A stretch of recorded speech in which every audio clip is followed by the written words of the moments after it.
દારૂ અને ડ્રગ્સ મુદ્દે આજે ઉનામાં કોંગ્રેસના નેતાઓ દ્વારા વિરોધ પ્રદર્શનની શરૂઆત કરવામાં આવી। જે રીતે થોડાક સમય પહેલાં ગુજરાતમાં આ મુદ્દો ખૂબ ગાજ્યો હતો। ધારાસભ્ય જિગ્નેશ મેવાણીએ આ મુદ્દો ઉઠાવ્યો હતો અને તેમના મુહિમની પણ શરૂઆત થઈ છે। બીજી તરફ ગીર સોમનાથ જિલ્લાના ઉના તાલુકામાં કોંગ્રેસના પૂર્વ ધારાસભ્ય પૂજા વંશની આગેવાનીમાં કોંગ્રેસે વિરોધ પ્રદર્શનની શરૂઆત કરી છે। સ્થાનિક પોલીસ અને ધારાસભ્ય સામે ગંભીર આરોપો થયા છે। શું સમગ્ર મામલો છે, વિગતે વાત કરી। વૈષ્ણવજન તો તેને કહીએ જે પીડ પરાઈ જાનાને રે। નમસ્કાર દર્શક મિત્રો, નવજીવન ન્યૂઝમાં આપનું સ્વાગત છે। હું છું ફૈઝાન। આ દિવસોમાં વિપક્ષ દ્વારા સરકાર સામે સતત સવાલો કરવામાં આવી રહ્યા છે। દારૂ અને ડ્રગ્સ મુદ્દે સરકારને ઘેરવામાં આવી રહ્યા છે। થોડાક સમય પહેલા કોંગ્રેસના વડગામના ધારાસભ્ય જિગ્નેશ મેવાણીએ એક રેલી દરમિયાન દારૂ અને ડ્રગ્સનો મુદ્દો છંછેડ્યો હતો। તેનાથી સમગ્ર ગુજરાતમાં તેના ઘેરા પ્રત્યાઘાત પડ્યા હતા। ત્યારબાદ તેમણે એક મુહિમની પણ શરૂઆત કરી છે અને આને લઈને આજે ઉના ખાતે કોંગ્રેસના પૂર્વ ધારાસભ્ય પૂંજા વંશની આગેવાનીમાં કોંગ્રેસના કાર્યકરો અને નેતાઓ દ્વારા ધરણા પ્રદર્શનની શરૂઆત કરવામાં આવી હતી। જેમાં ગેરકાયદેસર પ્રવૃત્તિ મામલે ઉનાના પૂર્વ ધારાસભ્ય પૂંજા વંશ દ્વારા સ્થાનિક ધારાસભ્ય અને ગીર સોમનાથ પોલીસ તંત્ર સામે પણ ગંભીર આરોપ કરવાની શરૂઆત કરી છે, જેને લઈને રાજનીતિ પણ ગરમાઈ છે। પહેલા તો સાંભળો આપ કોંગ્રેસ નેતા પૂંજા વંશને। સરકારને અને ગીર સોમનાથ જિલ્લાની પોલીસને જગાડવા માટે કોંગ્રેસ પરિવાર દ્વારા આ પ્રતિષ્ઠ ઉપવાસ કરવાનો નિર્ણય કરેલો। એ નિર્ણય કરવા પાછળનો આશય એ છે કે સમગ્ર ગુજરાતની અંદર જે પ્રકારે દારૂ ડ્રગ્સ બેફામ અત્યારે વેચાઈ રહ્યું છે અને તેના કારણે ગુજરાતનું યુવા ધન બરબાદ થઈ રહ્યું છે। ગુજરાતની નાની ઉંમરની બહેનો વિધવા થઈ રહી છે।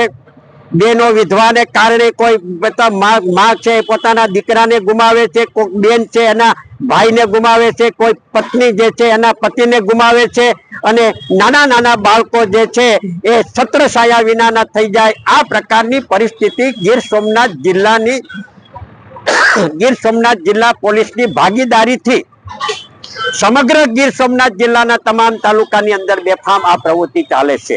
એના જીવતા જાગતા પુરાવાઓ જુનાગઢ જેલમાંથી એક બુટલેગર દ્વારા ઉનાના ધારાસભ્યને કાગળ લખવામાં આવે છે, લેટર લખવામાં આવે છે, એમાં ઉનાના ધારાસભ્ય ભાગીદાર છે। જે કાંઈ ધંધાઓ જે ચાલે છે ઉના તાલુકાની અંદર, જે કોઈ પ્રકારની અસામાજિક પ્રવૃત્તિઓ ચાલે છે એ અસામાજિક પ્રવૃત્તિઓ ઉના તાલુકાના લોકોએ 2022ની વિધાનસભાની ચૂંટણીમાં ભાજપના ઉમેદવારને મત આપીને જેને ધારાસભ્ય બનાવ્યા અને ધારાસભ્ય બનાવ્યા પછી આ ધારાસભ્યના પદને પોતાના કારોબારના માધ્યમ મારફત બેફામપણે અત્યારે અસામાજિક પ્રવૃત્તિઓ, ડ્રગ્સ, દારૂ, દેશી દારૂ, વિદેશી દારૂની હેરાફેરી, વરલી મટકાઓ ઉના શહેરની અંદર અત્યારે ધમધમે છે। ઉના શહેરની અંદર બેફામપણે વેચાય છે। એ પછી મસુંદી નદી હોય, ડીવાયસપી કચેરીની આજુબાજુના 500 ફેરીમાં હોય, રામનગર ખારામાં ગણેશ મંદિરની આજુબાજુ હોય, ત્યારબાદ અહીંયા ગની માર્કેટની પાછળના ભાગમાં હોય, આ બધી જગ્યાએ દારૂ અત્યારે બેફામપણે વેચાઈ રહ્યો છે। એટલું જ નહીં પણ હોમ ડિલિવરી પણ થાય છે, ડ્રગ્સની હોમ ડિલિવરી થાય છે, દારૂની હોમ ડિલિવરી થાય છે। ત્યારે ગીર સોમનાથ જિલ્લાની પોલીસ જાગે અને હપ્તા કમાવા માટે અને પૈસા ખીચા ભરવા માટે થઈને આ બેફામપણે જે ધંધા કરવા માટેની જે છૂટ આપી છે એના ઉપર બ્રેક લાગે અને દારૂબંધીની કડક અમલ ગુજરાતની અંદર થાય, ગીર સોમનાથ જિલ્લામાં થાય।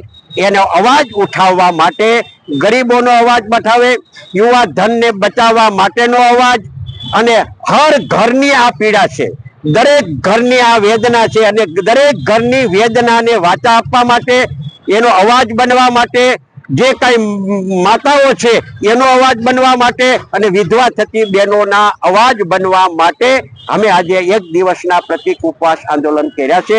ત્યારે ગીર સોમનાથ જિલ્લાની પોલીસને આપની ચેનલના માધ્યમ દ્વારા મારા સવાલો છે કે એસએમસી ની અંદર, સિમરની અંદર રેડ પાડવામાં આવી, 55 લાખ કરતા વધુ રકમનો દારૂ પકડાયો, દારૂ કોણ લઈને આવતા થાય એનો એફઆઈઆર માં નામ લખાય, એની સામે કાયદેસરની કાર્યવાહી કરી ધરપકડ કરી. પણ આજે 2 મહિના કરતા વધુ સમય થઈ ગયો હોવા છતાં એ દારૂ કોણે મગાવ્યો છે ઉનામાંથી એ હજુ સુધી ગીર સોમનાથ જિલ્લાની પોલીસ ગોતી શકી નથી. શા માટે નથી ગોતી શકી? ક્યાં કારણો છે? શા માટે તમે તપાસ નથી કરતા ઊંડાણપૂર્વકની? જે લોકોએ આ લેટર લખ્યો છે, ભાગીદારી, ધારાસભ્યની ભાગીદારીથી આ ધંધો ચાલે છે, શા માટે આજ દિવસ સુધી આ હજી તપાસ કરવામાં નથી આવતી? જ્યાં જ્યાં રેડ પડે છે, જ્યાં જ્યાં પકડાય છે, ત્યાં દારૂ કોણ લઈ આવે છે એ રેકોર્ડ ઉપર આવે છે, પણ કોણે મગાવ્યો છે ને કોણ જવાબદાર છે એ રેકોર્ડ ઉપર આવતો નથી. એનો અર્થ એવો થાય કે સંપૂર્ણપણે ગીર સોમનાથ જિલ્લાની પોલીસ છે એમાં ભાગીદાર છે. વેરાવળની અંદર એસએમસી દ્વારા દરોડો પાડવામાં આવ્યો તો સ્થાનિક પોલીસની સામે પગલાઓ ન લીધા તો એ જવાબદાર નહીં ગણવાના? જે શહેરની અંદર એસપી પોતે રહેતા હોય, એસપી નું રેસિડેન્ટ હોય અને એને એ જ શહેરની અંદર આટલો મોટો એસએમસી દ્વારા રેડ પાડીને દારૂનો મોટો જથ્થો પકડવામાં આવે તો શું સમજવું? તો સ્થાનિક પોલીસ ભાગીદાર છે. એસએમસી ને રેડ પાડવી પડે છે એનો અર્થ એવો થાય છે કે સ્થાનિક પોલીસ એમાં સંપૂર્ણપણે ભાગીદાર છે. શાસક પક્ષના પદાધિકારીઓ ભાગીદાર છે, કારણ કે અંતે તો હવે સાબિત થઈ ગયું છે, ખુલ્લું થઈ ગયું છે.